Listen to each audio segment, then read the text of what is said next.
Good morning. Can you introduce yourself? Sure. Good day, everyone. I am Adrian Louise Vitente, 20 years young from Quezon City. So, where do you study and what's your course? I'm studying at Colegio de San Juan de Letran, Manila. I am a second year electronics engineering student. Can you give a brief description of yourself to us? Sure. I am very fond of doing physical activities. I love playing basketball since 7 years old. I also work out in the gym regularly to keep my body in shape, as you can see. My newly found hobby is mountain biking.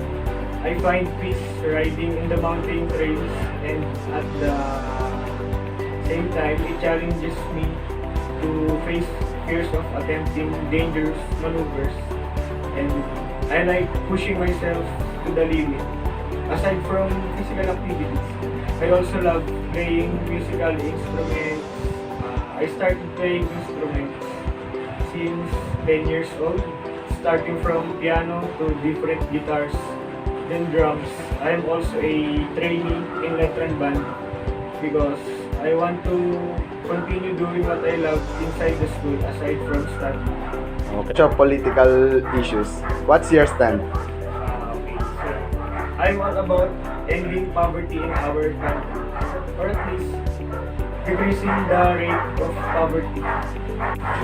So, in what ways would you do that? Can you elaborate? My main plan is to conduct a program for educating many communities about family planning, because in a poor family, there is an average of 5 children in which the parents cannot afford all of their education. So some start to find ways of making money at a very young age instead of studying. And when they grow up, they cannot find a good paying or a sustainable job because of lack of education. So that kid will grow up also being poor, and this will continue the poverty cycle. Also, a child that is malnourished in the first 1,000 days of his or her life will not fully develop neural connections in their brains, making them unable to reach their full potential, even when they're adults, making them struggle to find a good job. So, the bottom line is, we must take action on this cycle and help them climb the economic ladder by educating them about family planning.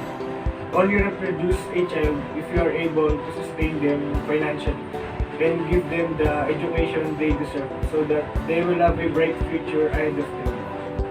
One of my dreams is to start a foundation for poor and homeless people, conduct livelihood programs for them so that they can gain some knowledge and skills in doing some jobs. My dream for this country is to be poverty-free by starting in our small different ways.